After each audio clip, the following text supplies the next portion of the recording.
vaskularisasi torak. Nah, kita mulai dari arteri dulu. Ini kalian hafal gak? Insya Allah. Udah lupa. Tapi waktu ini sama. Ya. Jadi ini penting ya. Jadi kalian harus hafal ya. Soalnya biasanya responnya Harus juga hafal keluar. ya guys, harus hafal keluar. Mungkin kalian bingung. Ini kenapa 311, 12 bisa jadinya jauh banget juga. Kenapa ini bisa 16, 12 gitu ya. Kenapa nggak langsung 1 sampai 11 gitu ya. Jadi kita mungkin lihat langsung dari awal jantung dulu. Dari jantung kita keluar ke aorta. Nah, di aorta dia akan bercabang jadi dua, yaitu subclavia sama intercostalis posterior 3 sampai 11. Nah, kenapa dia langsung jadi intercostalis posterior 3 sampai 11? Soalnya dari aorta dia akan muncul kayak gini. Nah, ini kan aorta pas toracika ya. Nah, dia langsung ke kanan kiri.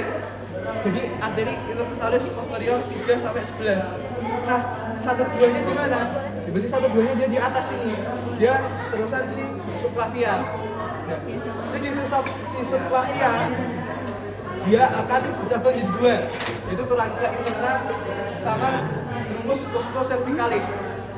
Yang ke belakang yaitu trunkus costocervicalis. Sini semua ini memvaskularisasi bagian belakang atas. Kalau yang ini dia memvaskularisasi bagian depan semuanya. Kalau yang ini belakang 3 sampai 11. Kalau yang ini belakang atas 1 sampai 2. Kalau yang ini mulai dari 1 sampai 11 dulu. Oke. Yang di belakang dulu. Jadi arteri subclavia dia jadi trunkus costocervicalis. Habis jadi trunkus costocervicalis, dia akan jadi arteri intercostalis suprema. Terus dia akan bercabang jadi dua, yaitu arteri intercostalis 1 sama 2. Nah, itu dulu. Itu yang atas. Belakang. Nah, yang torakika interna. Yang torakika interna dia ini. Dia arteri subclavia. Dia langsung jadi arteri torakika interna di bagian anterior. Namanya interna. Berarti dia di interna torak, itu kan torakika interna.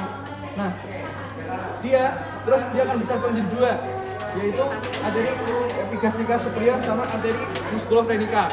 Nah, yang intercostalis anterior itu kan ini ya, sini ya.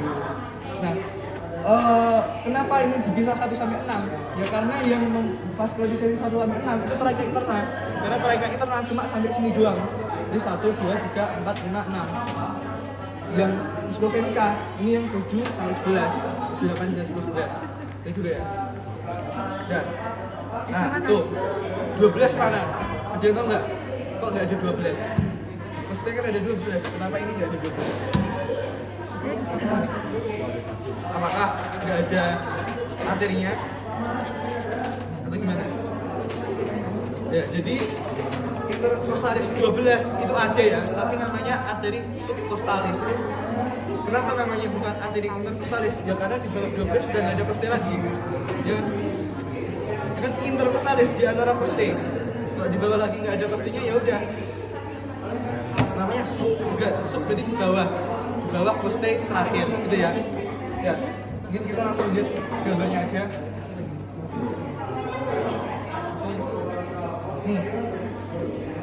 Ini aorta melengkung gini kan. Dia jadi aorta melengkung ke bawah, dia jadi 3-11 arteri intercostalis posterior 3 sampai 11. Ini yang belakang. Terus yang atas dia jadi subclavia. Subclavia dia bisa ke depan sama ke belakang. Yang belakang ini arteri subclavia. Yang belakang dia jadi arteri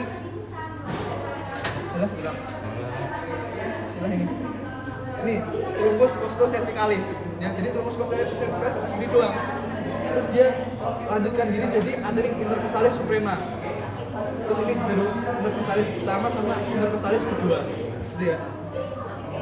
Jadi ini kan intercostalis pertama sama kedua gitu kan ya. Terus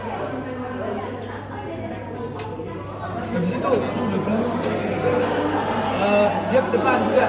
Dia ke depan ini torakika interna cuma sampai sini doang. Terus dia akan jatuh di musculovenica sama epigastrica superior.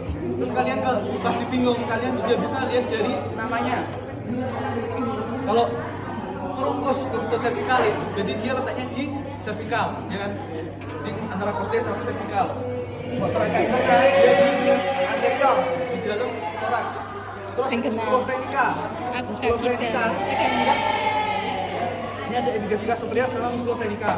Musculovenica artinya gini kan? Ya, berarti dia yang artinya ke sini. Dan phrenicus itu nama lainnya diafragma. Jadi kalian ingat musculovenica itu yang di bawah, gitu ya. Nah, itu buat yang arteri. Yang subcostalis mana?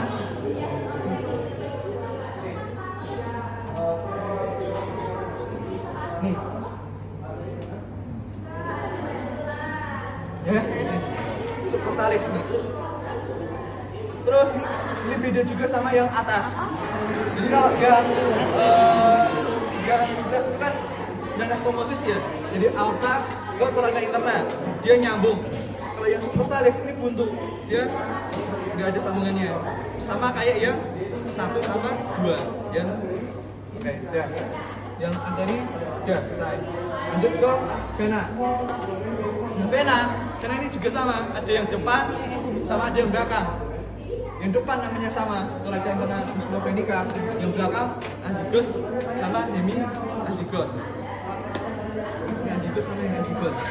Kalau misalnya vena intercostalis posterior dextra itu berarti ke hemiazygos atau azygos? Azygos. Kalau yang sinistra ke jantung. Kalau yang atas dia ke hemiazygos aksesoria. Kalau yang bawah dia ke hemiazygos. Hemiazygos aksesoria berarti di atas, ya. Ingatnya gitu.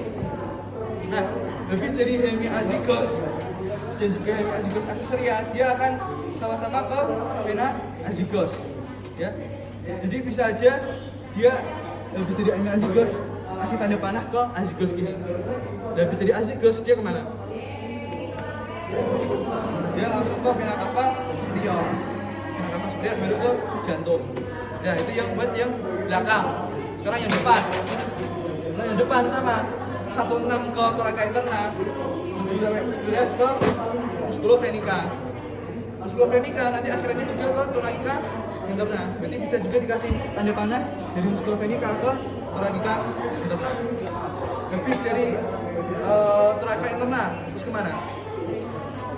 Ya, brachiocephalica, baru ke vena cava superior. Ini ya, ini yang benar. Ini juga. Ini azygos aksesoria, azygos ke vena cava superior. Yang ini thoracica interna. Ini ada musculovenica. Sudah ada namanya. Sama-sama ke brachiocephalica sama ke vena cava superior. Ngantuk ya? Semangat ya. Terakhir. Ngantuk mulu. Terus ke pembuluh limfa. Pembuluh limfa kita mulai dari yang berbulu. Nodi diafragma tinggi. Jadi kan dia yang ada di bawah. Dia ada di posterior processus xiphoideus. Terus dia akan ke atas ke nodi parasternalis. Kenapa namanya parasternalis? Ya karena di sini linea parasternalis. Ya. Yang parasternalis diksa, sinistra. Jadi ini letaknya nodi parasternalis. Terus dia akan ke truncus brachomediastinalis. Kalau yang kiri ke sinistra, yang kanan ke dexter. Ya. Nah, terus kalau habis dari truncus brachomediastinalis sinister, dia akan ke ductus trachicus. Kalau yang dexter, dia akan ke mana?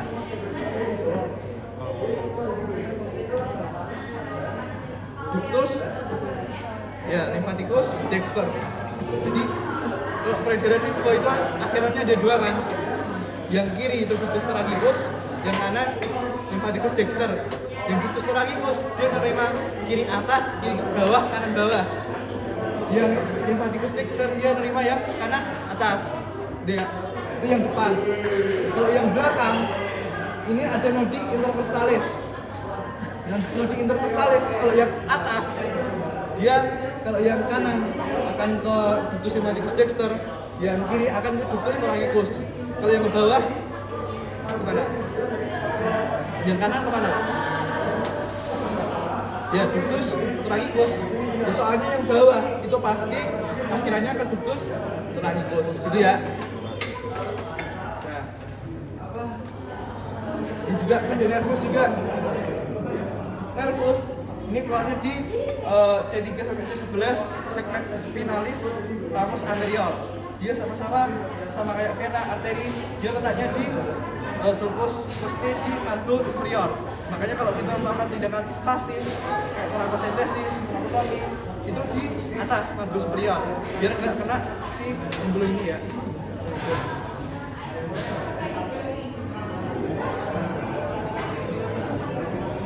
Diafragma divaskularisasi sama pokoknya diafragm.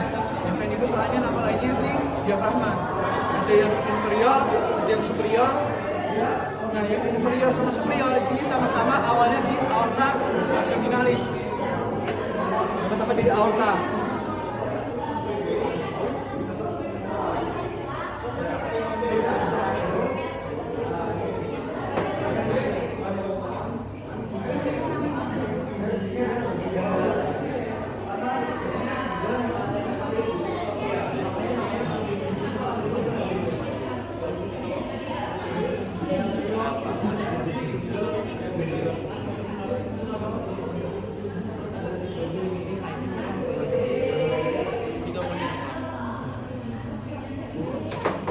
Saya ini pokoknya intinya nih.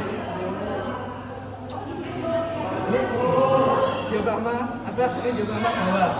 Terus ada juga perikardiofenika. Perikardiofenika berarti dia yang berhubungan sama perikardium. Kalau muskulus venika berarti yang mana? Yang dia tadi tulisan mereka internal gitu ya.